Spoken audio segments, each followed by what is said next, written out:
उदालगुरियाव सोमजिदों नंखाय लटारि खेला। अराङाव काली मन्दिर लुफुंनायनि मुङाव नंखायै बरादनि बान्था गेलेनाय एबा नंखाय लटारि खेला। लटारि खेलायाव जाखांनाय बान्थाफोरनि मुलाम्फागिरिफोरनिफ्राय रां दाबिनायनि अजद। जाथायखौ लाना मुलाम्फागिरिफोरा अरां पुलिस थानायाव गसर होबाय। उदालगुरि जिल्लानि सिङाव थानाय अरां लक्ष्मी मन्दिराव अरां काली मन्दिर लुफुंनायनि मुङाव बराद गेलेनाय एबा लटारि खेला होदोंमोन। अरां टाउन काली मन्दिर लुनायनि मुङाव 2 बोसोर सिगांनिफ्रायनो लटारि खेला खुंबोनानै रायजो राजाफोरखौ थगायबोदों।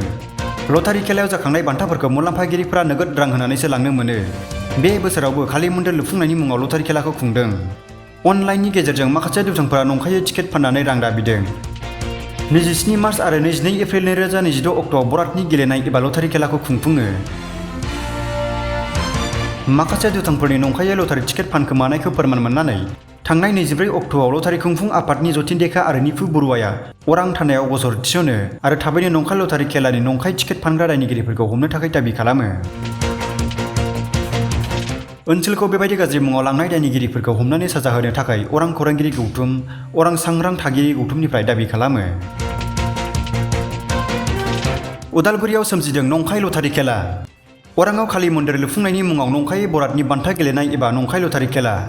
लटारि खेलायाव जाखांनाय बान्थाफोरनि मुलाम्फागिरिफोरनिफ्राय रां दाबिनायनि अजद। जाथायखौ लाना मुलाम्फागिरिफोरा अरां पुलिस थानायाव गसर होबाय। उदालगुरि जिल्लानि सिङाव थानाय अरां लक्ष्मी मन्दिराव अरां काली मन्दिर लुफुंनायनि मुङाव बराद गेलेनाय एबा लटारि खेला होदोंमोन। अरां टाउन काली मन्दिर लुनायनि मुङाव 2 बोसोर सिगांनिफ्रायनो लटारि खेला खुंबोनानै रायजो राजाफोरखौ थगायबोदों। लटारि खेलायाव जाखांनाय बान्थाफोरखौ मुलाम्फागिरिफोरा नोगोद रां होनानैसो लांनो मोनो। बे बोसोरावबो काली मन्दिर लुफुंनायनि मुङाव लटारि खेलाखौ खुंदों। अनलाइननि गेजेरजों माखासे दुथांफोरा नंखायै टिकेट फाननानै रां दाबिदों।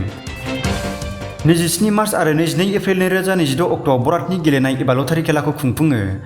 माखासे दुथांफोरनि नंखायै लटारि टिकेट फानखोमानायखौ फोरमान मोननानै थांनाय 24 अक्ट'आव लटारि खुंफुं आफादनि जथिनदेखा आरो निफु बरुवाया अरां थानायाव गसर थिसनो आरो थाबैनो नंखाय लटारि खेलानि नंखाय टिकेट फानग्रा दायनिगिरिफोरखौ हमनो थाखाय दाबि खालामो।